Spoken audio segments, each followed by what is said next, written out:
වර්ණීස් kitchen YouTube channel එකට අදත් ඔයගොල්ලෝ හැමදෙනාම ගොඩක් ආදරෙන් පිළිගන්නවා. ඉතින් මම අද ඔයගොල්ලෝ කියලා දෙන්න යන්නේ ගොඩක් රසට ලස්සනට මුං කැවුම් හදන්නේ කොහොමද කියලා. ඒ වගේම තමයි මුං කැවුම් හදද්දී ගොඩක් දෙනෙක්ට තියෙන ලොකුම ගැටලුව තමයි මුං කැවුම තෙලේ බදිද්දී පුපුරන එක. ඒ වගේම තමයි තෙලෙන් එළියට ගත්තට පස්සේ ගොඩක් ගල් ගතිය තියෙන එක. ඉතින් මම අද මේ දෙකටම විසඳුම් දෙනවා. මුං කැවුම පුපුරන්නේ නැතුව ගල් ගතිය නැතුව ගොඩක් රසට හදාගන්නේ කොහොමද කියලා. ඒ වගේම තමයි ගොඩක් ලස්සනට මුං කැවුමක් ඔයා ගන්න විදිහත් අද මම ඔයගොල්ලන්ට පෙන්නලා දෙනවා. ඒ නිසා අපි වැඩි කතා බහක් නැතුව මුං කැවුම් ටික හදන්න යමු. අද මම මුං ඇට ග්‍රෑම් 500ක තමයි මුං කැවුම් යන්නේ. මම මුලින්ම මුං ඇට ටික හොඳින් ගරලා සෝදලා ඊළඟට වේලෙන දැම්මා. වේලෙන කියන්නේ අවුවේ නෙමෙයි මද පවනේ වතුර බේරෙනකම් වේලෙන තිබුණා. මුං ඇට ටික හොඳින් වියලුණාට පස්සේ ඊළඟට අපි මේ ටික හොඳින් බැද ගන්න ඕනේ. අපි මුං ඇට ටික බැදගත්තී මුං ඇට වල අමු රස නැතුවම යනකම් බැද ගන්න ඕනේ. ඒ කියන්නේ මුං ඇට ටික සාමාන්‍යයෙන් හොඳ රන්වන් පාටක් එනකම් බැද ගන්න ඕනේ. ඒ වගේම තමයි මුං ඇට ටික හොඳින් බැදුනට පස්සේ ඇටයක් කාලා බලන්න ඒක ඇතුළත් හොඳින් බැදිලාද කියලා. අමු රසක් නැතුව හොඳින් මුං ඇට ටික බැදලා නම් අපි ඒක ලිපෙන් ඉවත් කර ගන්න ඕනේ. ඉතින් ඔයා අද නම් මුල්වට මගේ වීඩියෝ බලන්නේ ඔයාව ගොඩක් ආදරෙන් මගේ channel එකට පිළිගන්නවා. ඒ වගේම ඔයා මාව තාම subscribe කරන්න විතරක් මේ වීඩියෝ එකට පල්ලෙහාන් තියෙන රතු පාට subscribe button එක සහ ඒ ළඟින්ම තියෙන පුංචි bell icon එක click කරන්න. ඒ වගේම මේ වීඩියෝ එක තවත් කෙනෙකුට බලන්න share කරන්න. මුං ඇට එක ලිපෙන් ඉවත් කරලා ටිකක් නිවෙන්න තියලා ඊළඟට මම ඒ ටික කොටා ගත්තා. දැන් මම කරන්නේ මුං ඇට ටික හොඳින් මේ විදිහට හලා ගන්න එක. මුං ඇට ටික හොඳින් හලාගෙන මේ ඉතිරි වෙන චුටි චුටි කෑලි මං ඉවත් කරනවා. මෙන්න මේ කෑලි අපේ මුං මිශ්‍රණයට එකතු කරොත් අපේ මුං කැවුම් ටික බදිද්දි තෙලේදී පුපුරන්න බලනවා. මුං ඇට ග්‍රෑම් 500ට මම හාල් පිටි ග්‍රෑම් 150කුත් එකතු කරනවා. හාල් පිටි ටික අලුවවල පදම එනකන් හොඳින් බැද ගන්න ඕනේ. ඉතින් ඒ වගේම තමයි මම සාමාන්‍ය මුං කැවුම් හදද්දී නම් හාල් පිටි එකතු කරන්නේ නැහැ. එතකොට මුං කැවුම් වල හොඳ රසක් එනවා. නමුත් ලංකාවේ මේ දවස්වල තියෙන තත්ත්වයට අනුව ටිකක් අපිට වැඩිපුර මුං කැවුම් ටිකක් හදාගන්න ඕනේ වුණොත් මේ වගේ හාල් පිටි ටිකක් එකතු කරන්න පුළුවන්. ඉතින් ඒක පෙන්වන්න ඕන නිසායි මම මේකට හාල් පිටි එකතු කරන්නේ. මෙතන ග්‍රෑම් 150ක් තියෙනවා. හාල් පිටි නැතුව හදන්න කැමති කෙනෙක්ට හාල් පිටි නොදා ඉන්න පුළුවනි.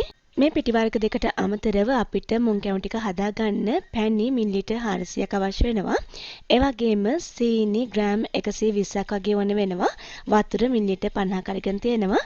කැවුම් ටික එද ගන්න කලින් කැවුම් ටික හදලා අතර ගන්න තැටියට මම මේ වගේ තෙල් ටිකක් දාලා ලෑස්ති කර ගන්නවා. ඉතින් තෙල් නැතුව ඕගොල්ලන්ට ඕන නම් මේකට හාල් පිටි ටිකක් දාගන්නත් පුළුවන්. මම ඊළඟට පැණි ටික සහ සීනි ටික මේ වගේ ලොකු භාජනයක දාගන්නවා. ඒ වගේම වතුර මිලිලීටර් 50 මේ පැණි කෝප්පෙට දාලා එක හොඳින් හොදගෙන ඒ ටිකත් පැණි මිශ්‍රණයටම එකතු කරලා මේ විදිහට හොඳින් හැඳිගා ගන්නවා. මම දැන් පැණි මිශ්‍රණය ලිපේ තියලා තියෙන්නේ. අපි මේක මධ්‍යම ප්‍රමාණයේ ගින්දරේ හොඳින් උණු කර ගන්න ඕනේ. සීනි ටික හොඳින් දිය වෙලා පැණි එක සාමාන්‍ය විනාඩි 5ක් 7ක් වගේ කාලයක් හොඳින් උණු කරගෙන ඊළඟට මම පැණි එක ලිපෙන් ඉවත් කරගෙන මේ විදිහෙන් නිවෙන්න තියෙන පැත්තකින්. ඉතින් පැණි එක නිවුණාට පස්සේ අපිට මේ පැණි ඔක්කොම අපේ කැවුම් ටිකට අවශ්‍ය නොවෙන්න පුළුවන්. ඒ නිසා මම ටිකක් වැඩි ප්‍රමාණයක් මේ වගේ වෙනත් භාජනයකට ඉවත් කරලා ඊළඟට පැණි තියෙන මිශ්‍රණයට මේ විදිහට පිටි වර්ග දෙක දාමමින් මේ විදිහට හොඳින් මිශ්‍ර කරගන්නවා. පිටි ඔක්කොම එකපාරට එකතු කරන්නේ නැහැ. ටිකෙන් ටික දාමමින් මේ වගේ හොඳින් මිශ්‍ර කරගන්නවා. ඉතින් මම මුං කැවුම් හදද්දී මගේ කැවුම් මිශ්‍රණය ලිපේ තියලා මම ඔයන්නේ නැහැ. මේ විදිහට අලුව හදන විදිහට පැණි එක ලිපෙන් ඉවත් කරලා පැණි එක නිවුණාට පස්සේ තමයි පිටි එකතු කරලා මේ විදිහට මිශ්‍ර කරන්නේ. එතකොට කැවුම් ටික ගල් වෙන්නේ නැහැ. ගොඩක් සොෆ්ට් එකට ඇතුළත තියෙනවා. ඒක තමයි කැවුම් ටික ගල් නොවි හදාගන්න ප්‍රධානම රහස. ඉතින් ඔයා කැවුම් මිශ්‍රණය මේ විදිහට අනාගෙන යද්දී පැණි ටිකක් වැඩි වෙලා වගේ නම් ඔයාගේ බැදලා නැති හරිය හාල් පිටි ටිකක් තියෙනවා නම් මේ වෙලාවේ බය නැතුව එකතු කරන්න. මොකද බැද ඉන්නත් කාලයක් නැති නිසා. එතකොට අපිට නියම පදමට මේක හදාගන්න පුළුවනි. කැවුම් මිශ්‍රණය මෙන්න මේ විදිහට ඩෝ එකක් වගේ තියෙන්න ඕනේ. ඊළඟට මම කරන්නේ මේක තැටි අතුර ගන්නවා. ඉතින් මම කැවුම් එකේ උඩට චුට්ටක් තෙල් ගාගෙන තමයි මේ විදිහට අතුර ගන්නෙ. ඔයාලට කෙසෙල් කොලයක් වගේ ගත්තොත් මේ වැඩේ ගොඩක් පහසුවෙන් කරගන්න පුළුවන්. ඉතින් මට කෙසෙල් කොල නැති නිසා තමයි මම මේක පාවිච්චි කරන්නේ. කැවුම් මිශ්‍රණය මේ විදිහට අතුරගෙන ඊළඟට මම කෑලි කපා ගන්නවා. ඉතින් මේ විදිහට ඔයයි කැවුම් මිශ්‍රණය පොඩ්ඩක් සොෆ්ට් ගතිය වැඩි නම් කපා ගන්න බැරි මට්ටමක තියෙනවා නම් චුට්ටක් ගල් වෙන්න ඉඩ හරින්න. ඊට පස්සේ කපා ගන්න පුළුවන් මට්ටම ආවට පස්සේ මේ විදිහට කෑලි බෙදාගෙන කපා ගන්න. මම කෑලි ටිකක් ලොකුවට තමයි කපා ගන්නේ. ඉතින් අපේ කැවුම් කෑලි ටික සමාන ප්‍රමාණයට කපා ගන්න ඕන නම් අපි කලින් කපලා තියෙන කැවුම් කෑල්ලක් සෙන්ටර් කරගෙන ඒකේ මැදින් තමයි ඊළඟ ඉර අදින්න ඕනේ. ඔයා හොඳින් වීඩියෝ එක බලන්න මම කරේ කොහොමද කියලා. මේ විදිහට කපාගත්ත කැවුම් කෑලි ටික මම මේ විදිහට පිටි හගත තැටියක් උඩින් වෙන වෙනම තියාගන්නවා. ඊළඟට මම කැවුම් මිශ්‍රණයේ තිබ්බ අස්කොන් කෑලි ඒ වගේම ටිකක් ඝනට තිබුණු කෑලි එකට එකතු කරලා ආයෙත් රෝල් කරලා පුංචි කෑලි කපා ගන්නවා. ඉතින් ඔයාලට පේනවා ඇති දැන් අපේ කැවුම් මිශ්‍රණය අපිට අතින් අරගෙන එහා මෙහා හරවන්න පුළුවන් මට්ටමට ඝන වෙලා තියෙනවා කියලා. ඉතින් මෙතෙන්නේ අපි කපාගත්ත කැවුම් වල කොටසක්. ඊළඟට මම යන්නේ කැවුම් වල පිට ගා ගන්න බැටර් එක හදන්න. ඉතින් ඒකට මම හාල් පිටි ග්‍රෑම් 300ක් වගේ අරගෙන තියෙනවා. හොඳ ඔකු පොල් කිරි අරගෙන තියෙනවා. ලුණු ටිකක් අරගෙන තියෙනවා. කහ ටිකක් අරගෙන තියෙනවා. ඔයා මුලින්ම කැවුම් මිශ්‍රණය හදන්න කලින් මේ බැටර් එක හදලා ඒක වහලා පැත්තකින් තියන්න. ඊළඟට කැවුම් මිශ්‍රණය හදලා බදින්න ගන්න. එතකොට මේ බැටර් එක හොඳින් පිපිලා අපිට අවශ්‍ය මට්ටමට ඇවිත් තියෙනවා. මම දැන් හාල් පිටි එකට කහ ටික ලුණු ටික එකතු කරලා මේ විදිහට හොඳින් මිශ්‍ර කරනවා. ඊළඟට පොල් කිරි ටිකෙන් ටික දැම්මම මේක හොඳ ඔකු බැටර් එකක් වෙනකන් හදා ගන්නවා. ඉතින් බැටර් එක හදද්දී වැදගත්ම කාරණේ තමයි බැටර් ගොඩක් ඝන ගතියට ගත්තොත් අපිට කැවුම් ටික පුපුරන්නේ නැතුව ගොඩක් ලස්සනට හදා ගන්න පුළුවන්. හැබැයි කෝට් එකේ ක්‍රිස්පි ගතිය පොඩ්ඩක් අඩු වෙනවා. හැබැයි අපි බැටර් එක චුට්ටක් දිය ගතියට ඒ කියන්නේ තික් ගතිය පොඩ්ඩක් අඩුවට හදාගත්තොත් කැවුම් එකේ කෝටේ හොඳ ක්‍රිස්පි ගතිය තියෙනවා.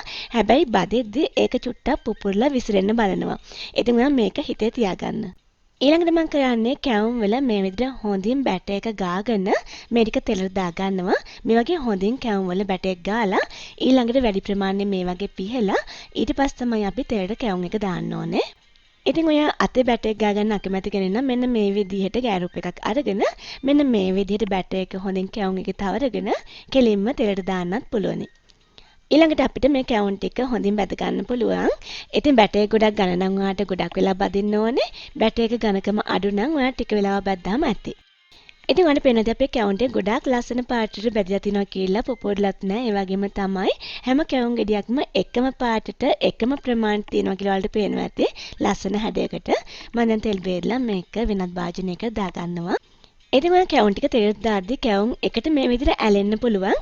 ඉතින් කැවුම් වල අමුගතේ තියෙද්දි එක වෙන් කරන්න යන්න එපා. මේ විදිහට හොඳින් බැදෙන්න ඉඩ හරින්න.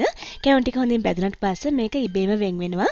එහෙම නැත්නම් චුට්ටක් හැන්දෙන් මෙහෙම තට්ටු කරපුවාම ඔයාලට වෙන් කරගන්න පුළුවන්. ඉතින් ඔන්න අද මම ඔයගොල්ලන්ට කියලා දුන්නා මොන් කැවුම් ටිකක් පුපුරන්නේ නැතුව ලස්සනට රසට හදාගන්නේ කොහොමද කියලා. කිසිම රහසක් නැතුව හැමදේම කියලා දුන්නා. ඉතින් මේ තියෙන මේ විදිහට මම මේ අවුරුද්දේ හදාගත්ත කැවුම් ටික මේ කැවුම් ටික ගොඩාක් රසයි, ඝන ගතියක් නැහැ, එකක්වත් පුපුරලත් නැහැ. ඒ වගේම තමයි ගොඩාක් රස තියෙනවා. ඉතින් අනිවාර්යෙන් මේ රෙසිපි එක try කරලා බලන්න, යාළුවන්ටත් බලන්න, මේ වීඩියෝ එක share කරන්න.